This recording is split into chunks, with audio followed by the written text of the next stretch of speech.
trago, tem nos sustentado. Ó Deus, tem falado conosco através dos louvores, ó Pai, dos testemunhos, ó Deus. E nessa hora, Senhor, nós colocamos, ó Pai amado, o teu servo diante de ti, Senhor. Eu sei que tu já tem dado a palavra ao seu servo.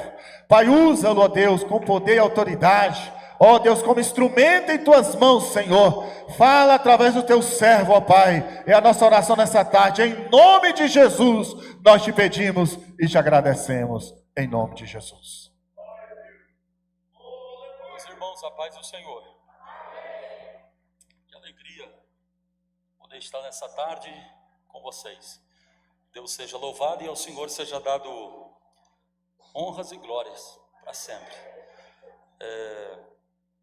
Eu quero expressar aqui minha gratidão, primeiramente a Deus, depois ao pastor Marcelo, que me tem recebido aqui, me dado essa oportunidade. Estivemos aqui no domingo e poder estar aqui novamente na terça-feira, com certeza é uma alegria.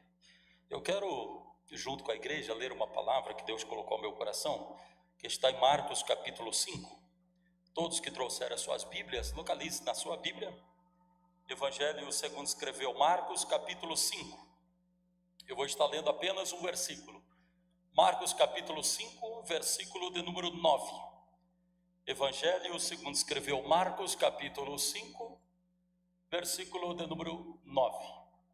Está escrito assim: E perguntou-lhe: qual é o teu nome? E respondeu-lhe dizendo: Legião é o meu nome, porque somos muitos. Vamos orar. Senhor, fale conosco. Queremos ouvir a sua voz. Tu és o ser mais importante nessa tarde. É para ti que dirigimos a nossa voz, porque queremos ser tocados pelas tuas mãos, queremos ser instruídos pela sua palavra, queremos ser guiados pelo teu Espírito. Fale conosco. Não fale o que queremos, fale o que precisamos. O que queremos é passageiro a maioria das vezes, mas o que precisamos é concreto, é eterno. Fale conosco nessa noite. Corrija, ensina nessa tarde, aliás. Corrija, ensina, exorta, repreenda, consola, edifica, anima, fortaleça, restaura, renove, batize nessa tarde. Mas fale conosco. Não permita que venhamos sair daqui vazios. Não permita que venhamos sair da forma que entramos, porque se sairmos como entramos, nada mudou na nossa vida. Mas que venhamos sair diferente, transformados, que se cumpra Romanos capítulo 12. Queremos ser transformados pela renovação do entendimento, para que venhamos provar a tua vontade. Ela é boa, perfeita e agradável. Fale conosco nessa tarde, essa é a minha oração. Em nome de Jesus, a igreja diga um amém. Se assente dando glória a Deus. Se assente dizendo aleluia. Graças a Deus. Meus irmãos, amigos e todos que estão presentes nessa tarde, eu não sei como você costuma fazer a sua leitura bíblica, mas eu confesso para vocês que todas as vezes que eu estou lendo um texto, eu costumo ler o texto fazendo perguntas para ele. Foi uma das técnicas que eu aprendi quando eu fiz o primeiro curso básico em teologia. Você fazer perguntas para o texto que você está lendo. Por que Bartimeu usava capa? Por que Bartimeu era cego? Por que ele pedia esmola? Então você fazer algumas perguntas para o texto que você está lendo facilita a sua compreensão, pelo menos isso comigo funciona. Mas ouça-me, quando eu leio Marcos capítulo 5, diversas perguntas me vêm à minha mente. E uma das perguntas que me vem à mente é o seguinte: como pode tantos demônios habitarem em um homem só? Essa é a pergunta que me vem à minha mente. Porque talvez seja esse o homem mais endemoniado da Bíblia. Eu não conheço outro. Se alguém conhece, me apresenta. Talvez seja esse o homem mais endemoniado que aparece na Bíblia. Por que eu digo isso? Porque esse homem endemoniado, ele sendo questionado por Jesus, olha para mim, não é qualquer um que está entrevistando ele, é Jesus. Ele sendo questionado por Jesus, Aquele homem endemoniado, ele abre a sua boca e Jesus diz a ele: qual é o teu nome?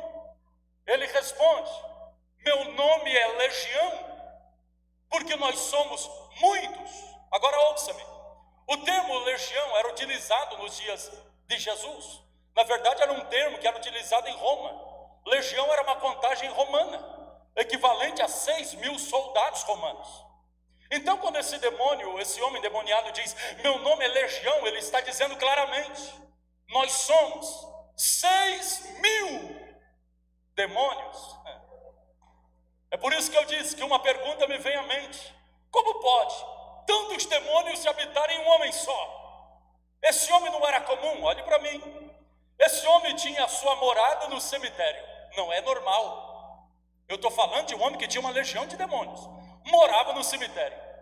Não bastasse isso, ele dormia na catacumba. Ou seja, morava no cemitério e dormia na cova. Era um homem que tinha uma legião de demônios. Não bastasse isso, não bastasse tudo isso, a Bíblia Sagrada diz que esse homem andava despido. É isso que você entendeu, ele andava nu. E não bastasse isso, a Bíblia Sagrada diz que esse homem se feria com pedras. É isso, ele pegava pedras e cravava pedras no seu corpo. Imagino eu que esse homem tinha o seu corpo todo retalhado por pedras, porque ele se cortava, se flagelava com as pedras e andava nu. E não bastasse tudo isso, morava no cemitério, dormia na cova, se feria, andava nu. Não bastasse isso, a Bíblia Sagrada diz que esse homem andava gritando. Gritava de manhã, gritava na hora do almoço, gritava no final da tarde. De noite alguém ouvia o grito desse homem, e pela madrugada também gritava. Esse homem que tinha uma legião de demônios, 6.000 demônios, gritava de manhã, de tarde, de noite, gritava no cemitério e gritava pelas montanhas. De longe alguém ouvia o grito desse homem que tinha 6.000 demônios. Não bastasse tudo isso ainda, a Bíblia Sagrada diz que esse homem por diversas vezes foi preso com grilhões, preso com cadeias, ou seja, foi preso com ferros e foi preso com madeiras. Mas a Bíblia diz, e os grilhões ele quebrava, as cadeias despedaçava e fugia do presídio. 6.000 demônios. E a Bíblia Sagrada é categórica ao dizer assim: e ninguém podia amansá-lo. Então era um homem bruto, estúpido, ignorante, violento. Está aqui relatada a sua história em Marcos capítulo 5. Mas ouça-me, aqui está o cemitério do território de Gadara, que era a região que esse endemoniado habitava, no cemitério de Gadara. E do outro lado está quem? Jesus e os 12. Jesus e os 12. Pedro, André, Tiago, João, Filipe, Bartolomeu, Tadeu, Tomé, Simão, Mateus e Judas Iscariotes. Jesus e os 12 aqui, entrando num barco e partindo para uma navegação. E acredite, o destino é Gadara. Jesus entra com os 12 no barco e começa a navegação, e o destino é Gadara. No meio da navegação, a Bíblia diz, não sou eu que estou inventando, está escrito, que no meio do caminho as ondas se levantam, o vento assopra e Jesus está dormindo no barco. Os discípulos experientes estão apavorados, porque nem com toda a experiência eles conseguem conter a fúria do vento, a fúria do oceano. E foi nessa hora que correram até Jesus e disseram: mestre, acorda, porque estamos perecendo e morrendo. Jesus fica de pé no barco, estende as mãos e diz: vento, acalma-te, mar, aquieta-te. E a Bíblia diz, e seguiu uma grande bonança. O mais bonito está aqui: Simão Catuvela André, Judas Catuvela Bartolomeu, Simão Catuvela André. E um diz para o outro: que homem é este, que até o vento e o mar lhe obedecem? Quem conhece esse homem, por gentileza, levante a mão, diga algo para Jesus nessa tarde. O nome é Jesus, e ele está no barco, e o destino é Gadara. Ele está indo em busca de um homem improvável. que a sociedade não conseguiu resolver a sua história, ninguém podia amansá-lo, mas Jesus está no barco rumo à região de Gadara. Olha para mim, não sou eu que estou inventando, está escrito que quando Jesus chega no seu destino, aleluia, e Jesus pisa em Gadara, a Bíblia diz que imediatamente os demônios agitaram aquele homem que estava endemoniado, que já veio gritando, dizendo: que tenho eu contigo, Jesus, Filho do Deus Altíssimo, porque vieste nos atormentar. E está escrito: e correu, e se prostrou diante dele. Ah, meu Deus, eu estou apresentando um Cristo que tem poder, que demônio se curva, que o mal se curva, que doença se curva, que não há quem suporte o nome de Jesus. Quem tem glória nessa tarde pode adorar o Deus que é soberano, que está escrito em Filipenses capítulo 2: e lhe deu um nome que está sobre todo nome, para que no nome de Jesus se dobre todo o joelho dos que estão no céu, na terra, debaixo da terra. 6.000 demônios, pastor Marcelo, assim, diante de Jesus. E que mais? Está escrito: se prostrou e o adorou. Não. Você podia melhorar a qualidade do seu culto. Se prostrou e o adorou. Gente, peraí. Isso aqui é para deixar crente com vergonha. Eu estou falando que demônios na presença de Jesus se curva e adora. Eu estou relatando para vocês que demônio na presença de Jesus se dobra e adora. Aí tem crente que fica que nem uma múmia num culto desse. Gente, se eu fosse você, eu melhorava a qualidade do seu culto, abria a tua boca, expressava a tua gratidão, dizia glória a Deus, bendito é o nome de Jesus. Sabe por que eu digo isso? Você não tem noção do ambiente que você está. Você não tem noção do ambiente que você está. Quem tem essa noção sabe que esse ambiente é profético, é um ambiente de milagres. Aqui dentro doença desaparece de uma forma sobrenatural. Aqui dentro a porta abre, aqui dentro o demônio sai. Aqui dentro o extraordinário acontece para a glória de quem acredita nisso. Abra a boca, levante a mão, dê glória para Jesus. Aleluia. Quer me ajudar a pregar? Quem quer me ajudar a pregar? Catuvela teu vizinho, dá uma catuvelada nele, vai. Catuvela, faz. Se eu fosse você, diga para ela, diga para ele: se eu fosse você, fazia 3 coisas hoje. Diga: primeira, abria esse coração. Segunda, ajeitava essa cara. Terceira, dava glória para Jesus. Eu estou dizendo que Deus está na casa. Esse ambiente é sobrenatural. O Espírito de Deus está na casa. Glória a Deus. Mas demônios estão assim, dizendo para Jesus: que tenho eu contigo, Jesus, vieste nos incomodar, estava tão bom aqui, vieste nos incomodar. E a Bíblia diz assim: e Jesus dizia: sai desse homem, espírito imundo. Esse texto, eu confesso para vocês, eu tenho humildade para dizer o que eu vou dizer. Esse texto, eu confesso para vocês, que foi um texto que eu levei anos para conseguir entender. Porque parece que demônios estão resistindo. E parece que Jesus está dizendo com uma certa insistência: sai desse homem, espírito imundo. E parece que o mesmo demônio que se curva, a mesma legião, aliás, que se dobra, parece que está resistindo. Porque os demônios disseram: não nos manda embora dessa província. E Jesus está dizendo: sai desse homem, espírito imundo. E os demônios, olha para mim que agora você vai entender. E os demônios disseram assim para Jesus: tudo bem, quer que a gente saia? Vamos sair, mas permita que entremos naqueles porcos, porque está escrito que próximo dali alguns homens pacentavam alguns porcos. E os demônios disseram para Jesus: tudo bem, vamos sair, mas permita que entremos nos porcos. E acredite se quiser, está escrito: e Jesus permitiu. Talvez foi a única passagem bíblica que você vai ver um irracional, um endemoniado. Aqui, Os demônios saíram do homem, está escrito, e entraram nos porcos. Eu tenho meu pastor na cidade de Campos do Jordão, quando morei 15 anos em Campos do Jordão, meu pastor já disse para mim que ele foi orar em uma casa, e o cavalo ficou endemoniado no quintal. Ele contou para mim. Esses dias em Santa Catarina, uma moça falou que foi orar numa casa, o gato ficou endemoniado dentro de casa. Essa é uma passagem bíblica que diz que os porcos ficaram endemoniados. E acredite, quando os demônios saíram do homem, era quantos demônios aproximadamente? 6.000 demônios. E era quantos porcos? A Bíblia dá detalhes. A Bíblia diz que era quase 2.000.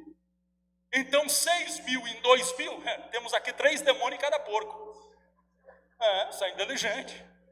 Está escrito, uma legião, 6.000, 2.000 porcos, 3 demônios em cada porco. E sabe o que aconteceu? Os porcos, está escrito, quando os demônios entraram nos porcos, os porcos se precipitaram no lago e se afogaram e morreram.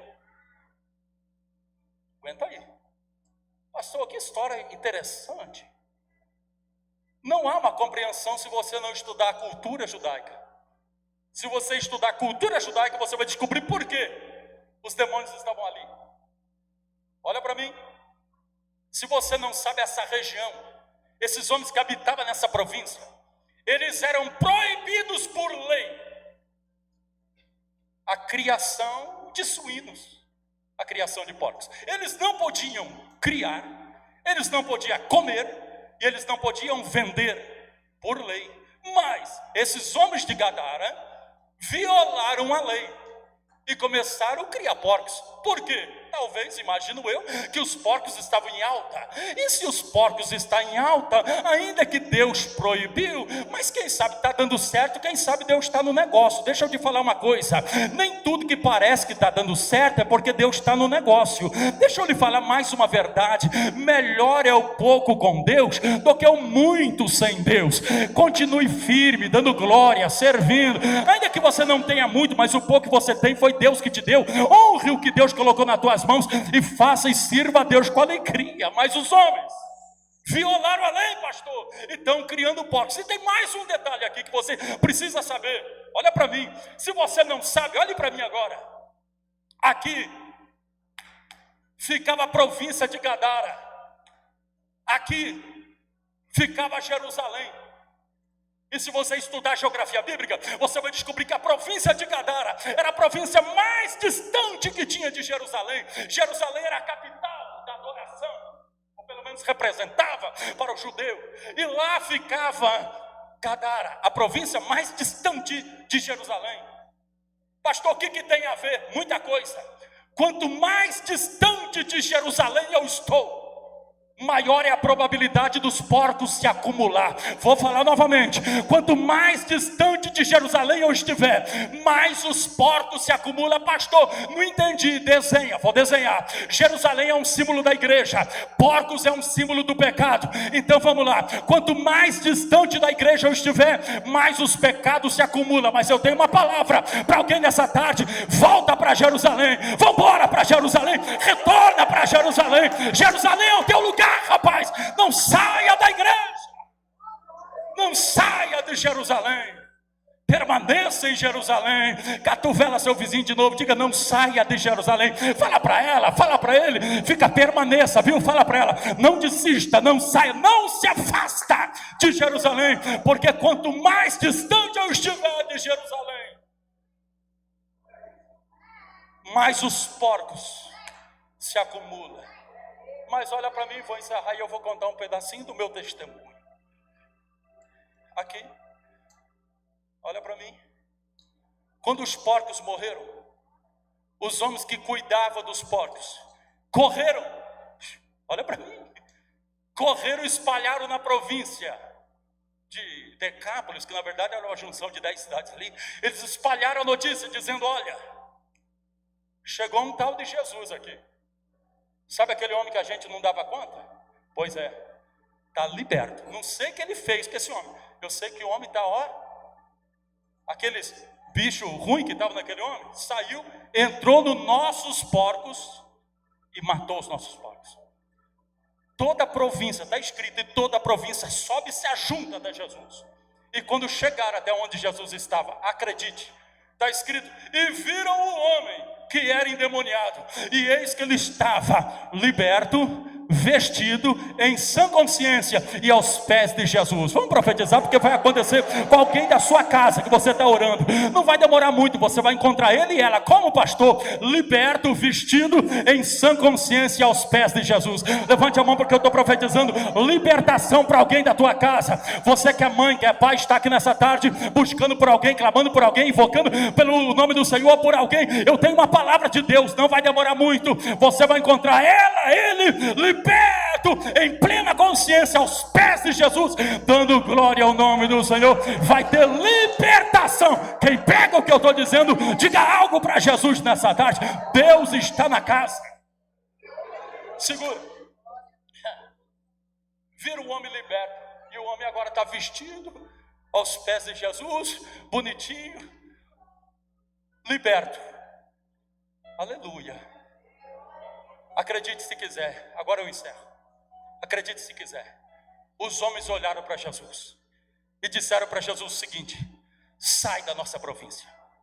Está escrito, não estou inventando não. Os homens disseram para Jesus: sai da nossa província. A sua presença não é bem-vinda. Tu acabou com nossos porcos. O Senhor acabou com a nossa economia. Eu tenho uma palavra para te Deus aqui.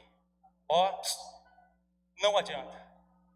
Todo ser humano um dia vai ser obrigado a colocar a mão na consciência e tomar uma decisão. Pode passar o tempo que for, um dia você vai ter que cair na real, como diz lá em Lucas 15, e caindo ele em si. Um dia, todo ser humano vai ter que cair em si. Os homens lá de Gadara disseram para Jesus: saia, porque a sua presença nos incomoda. A sua presença acabou com nossos porcos. Sabe o que eles estão dizendo claramente?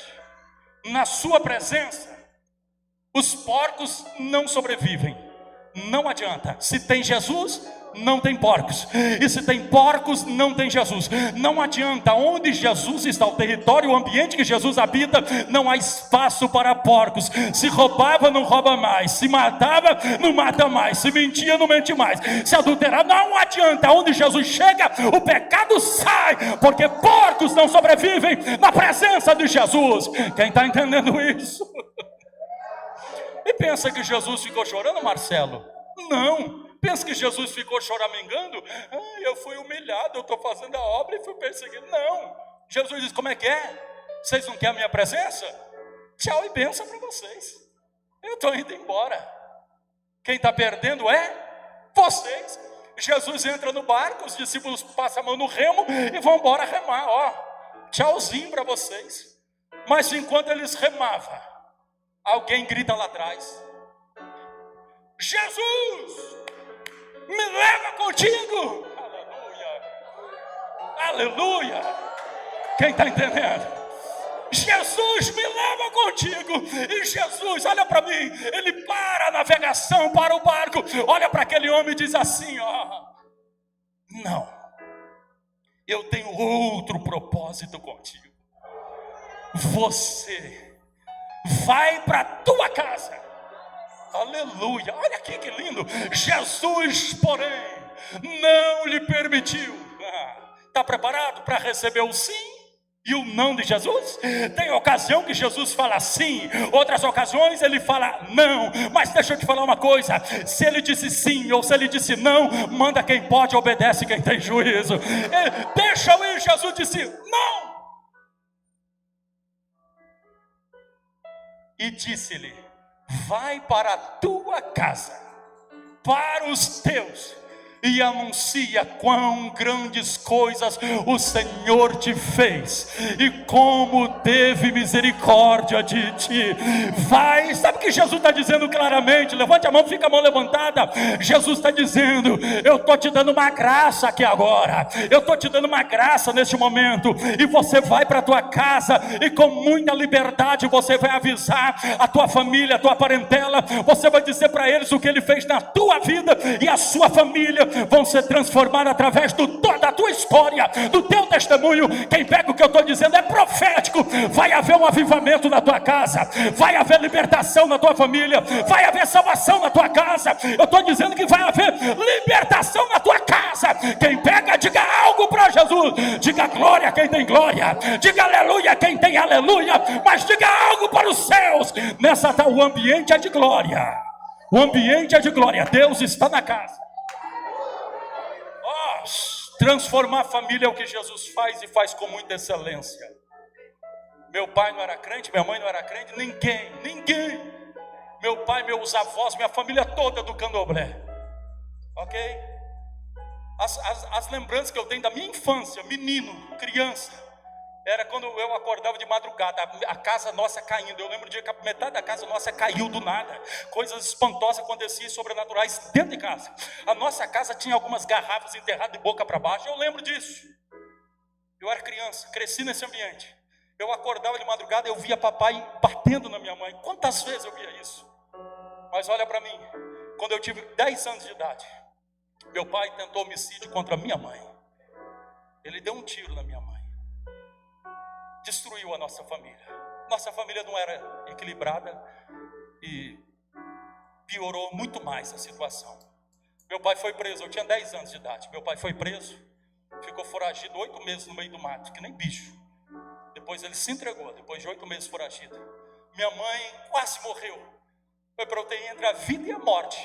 Ninguém era crente, ninguém. Não tinha ninguém na família que era crente. Mas ouça-me. Papai foi preso, minha mãe foi internada, foi para UTI entre a vida e a morte. O juizado de menor foi recolher eu, mais uma irmã, porque a de 14 anos havia fugido junto com meu pai. Meu pai levou a mais velha, junto com ele na fuga, para ela auxiliar ele, talvez com alimento, alguma coisa no meio do mato, quando ele estava foragido. Ficou eu e a minha irmã, eu tinha 10, minha irmã tinha 12. A polícia encheu de viatura no quintal da nossa casa, eu lembro dessa imagem. A delegada da cidade de Ilhabela, litoral de São Paulo, ela disse, vamos ter que recolher os dois, só estavam nós dois em casa. Eu comecei a chorar muito, chorei, outro dia até brincaram comigo, você não chora, pastor, quase não vejo você chorando. Eu disse, não, que tinha de chorar, as lágrimas já saíram tudo quando eu era criança. Chorei, a delegada se compadeceu do meu choro e disse, será que alguém vai querer esse menino? Espalharam ali no meio da família, uma tia minha disse, não, pode deixar ele na minha casa até resolver a situação. Levaram eu para casa da minha tia e fiquei com ela. Cresci ali, foi crescendo, arrumei serviço em fundo de padaria, fundo de restaurante, trabalhava e morava nos fundos. Cresci assim, desde os 10 anos até os 19 anos, que foi o período que a minha vida entortou, que eu contei aqui um pedacinho no domingo. Comecei a beber, usar drogas, se envolvi com más companhias, sempre trabalhei, mas fazia muitas coisas erradas. E tive muitos livramentos, acho que eu tive pelo menos aí uns 4 livramentos de morte por ano, no mínimo. Porque nesse período de 8 anos aí que eu fiquei, dos 10 aos 18 anos, que a minha vida desequilibrou de uma vez, né? Nesse período que a minha vida se descambou, que não tinha mais saída, não tinha jeito, foi o período que eu fiquei enfermo, doente, fui parar no hospital. Olha para mim, vou encerrar e a gente vai orar. Fui parar no hospital. Quando eu cheguei no hospital, fui desenganado pela medicina, com 18 para 19 anos, desenganado pela medicina. Saí do hospital, encontrei um primo meu que era crente. Ele olhou para mim e disse, Jesus pode mudar a sua vida. Eu disse, não. Ele disse, pode. Eu disse, se ele pudesse, já tinha mudado. Ele disse, não, você tem que permitir ele mudar a sua vida. Eu disse, o que eu preciso fazer? Ele disse, vamos embora para o culto.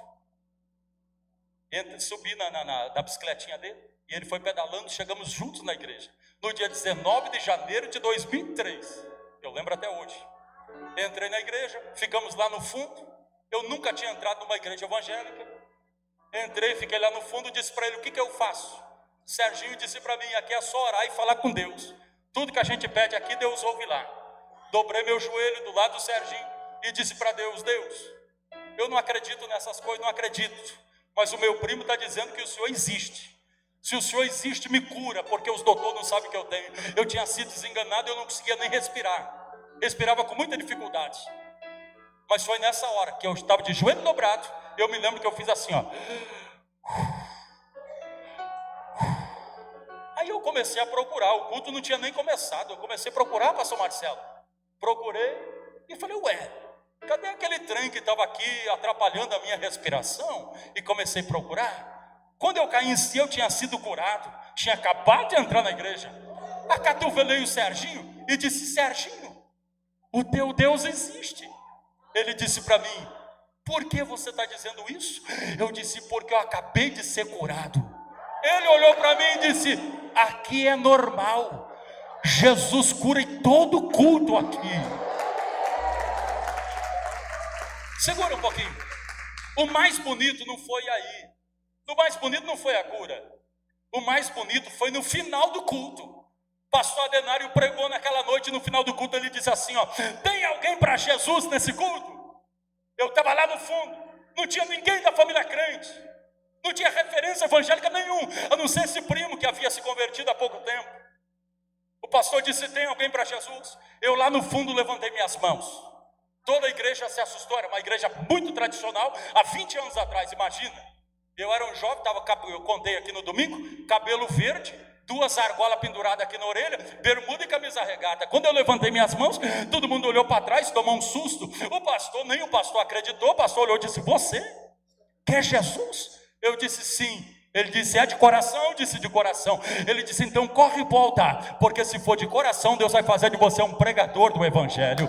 Eu corri para frente, entreguei a minha vida para Jesus.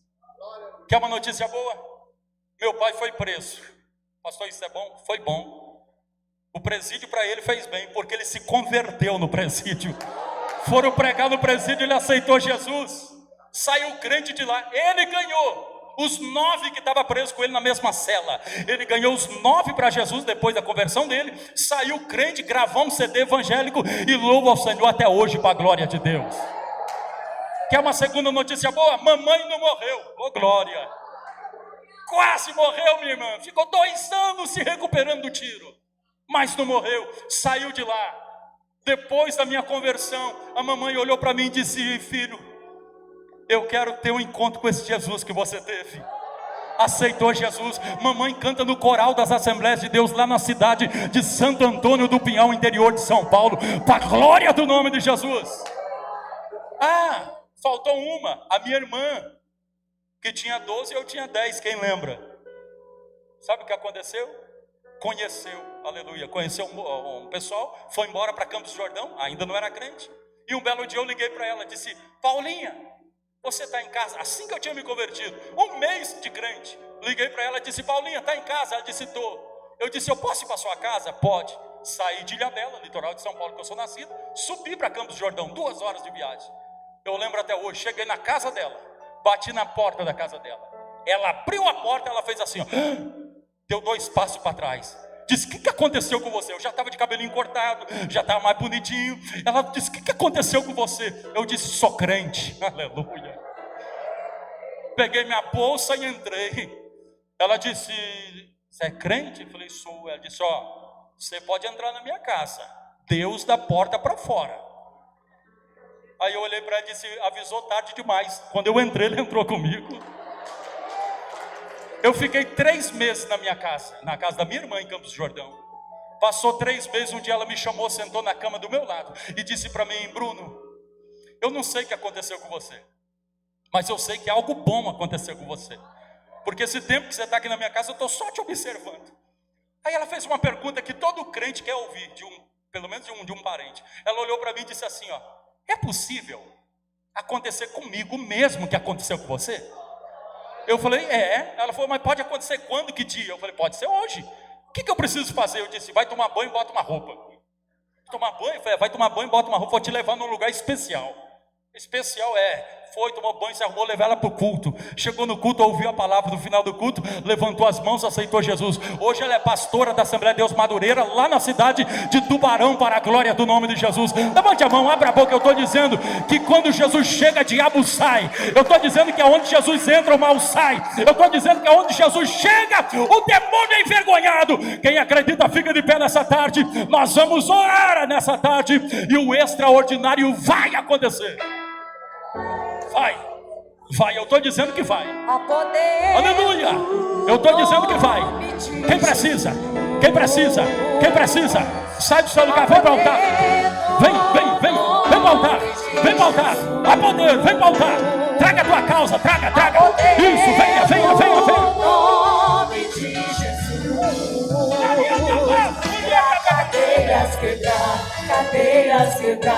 Cadeias quebrar.